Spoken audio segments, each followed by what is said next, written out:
You're tuning into Black and White Sports on YouTube. The no-holds-barred truth on sports. The main event starts now. Well, if you guys remember back in 2019, the relationship between the NBA and China got fractured.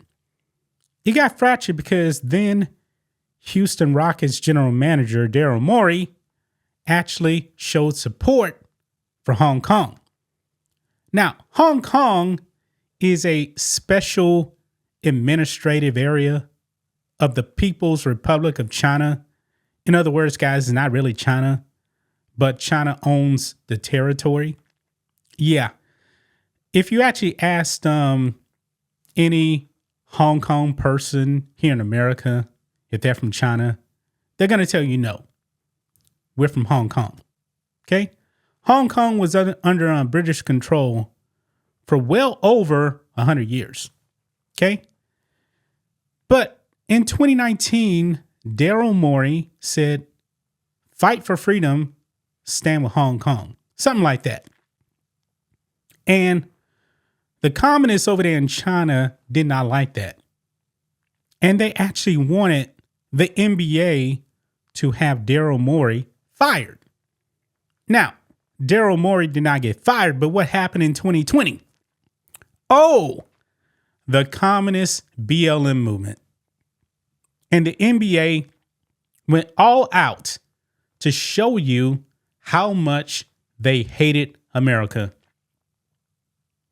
They actually started kneeling for the national anthem, and they were wearing Marxist, communist, Black Lives Matter shirts in that NBA bubble. And then all of a sudden, China said, you know what? These people really do hate America.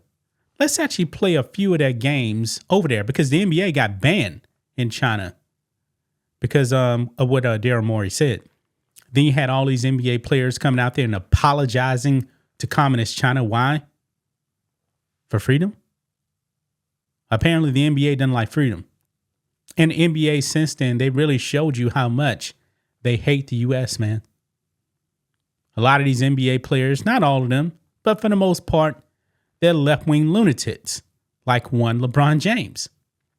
Now, it's funny, guys, because now the NBA is going to be making its return to China for preseason games, folks. It is happening. Right here, guys, you guys can see NBA returning to China after friction between league, country report. China will host games for the first time since 2019. Yes. And I'm pretty sure that LeBron James is going to say, man, I can't wait to get back to China. And you know what, guys? I know that the Lakers are not championship material. They're not contenders. But in a way, I really do wish that the Lakers would actually win the NBA title. Why? Because of who's actually going to be in the White House. That would actually be President Trump. Now, I'm willing to bet, guys, that whoever ends up winning the NBA title in June of next year will not go to the White House. I will be stunned if an NBA team actually goes to the White House during the next 4 years. But the NBA will go to communist China and play. Folks, you see what I'm getting at here? The NBA is definitely more pro-China than they are pro-American. Just because Donald Trump will be in the White House, the NBA is going to say, we don't want to go there. But hey, we'll go to a communist country that actually imprisons their own people because of their religion. And you guys know I'm actually talking about the Uyghur Muslims. Yes, China commits genocide over there. The NBA has nothing to say about that. But the NBA will criticize the U.S. And when the whole thing with China actually happened, Daryl Morey, the NBA lost a lot of money. They did. But let's go ahead and read a little bit of this, guys. It says, the relationship between the NBA and China seems to have been mended. ESPN reported late Thursday that the association will play preseason games in China. marking the NBA's first trip there since 2019. The Brooklyn Nets and Phoenix Suns are said to play 2 preseason games there. Yeah. It has been 5 years since the controversy sparked by Houston Rockets general manager Daryl Morey led to Chinese broadcasters not airing games in the country. Morey posted on social media that he supported anti-government protests in Hong Kong.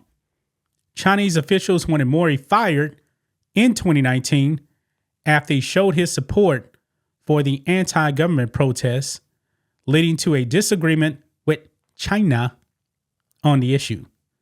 In turn, Chinese broadcasts reacted by not airing 2 preseason games played in the country after the Los Angeles Lakers and Brooklyn Nets traveled to play there.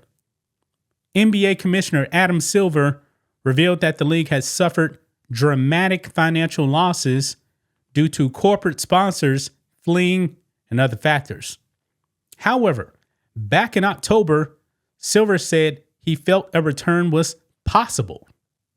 I'm wondering why. NBA players have made numerous appearances in China over the years, despite the fractured relationship between the league and country. The league has been under fire for its business partnerships with China for years, in part because they lead back training camps in Xinjiang, where the government represses the Uyghur population. The United States government has deemed it genocide by China. But I'm willing to bet, guys, no current NBA player is actually going to call it genocide, even though that's exactly what it is. That's what it is, folks. And I'm willing to bet, man, that Adam Silver probably told the NBA players, say nothing. We're finally back into the good graces of China. Let's not mess that up. Let's not mess that up. That's the saying, folks. So it's going to be interesting, man, to see if any player is going to say a bad word about China. But chances are they're probably not going to say a single thing. None whatsoever. Now, it does bring up here Enos Kanter Freedom. He was an active NBA player that was actually vocal and critical of China. Remember, he got traded and then he was out the league. Out of the league. Probably mainly because he was very, very critical of China. And the NBA can have that. Because the NBA cares more about its communist masters than the United States of America. But I'm going to leave right there, guys. That's just my thoughts on this. What do you guys think of this? Black and white sports fans, let us know what you think about all this in the comments. Make sure you subscribe to the channel. And we'll catch you next time. Thanks for watching the show. Be sure to like, comment, and subscribe.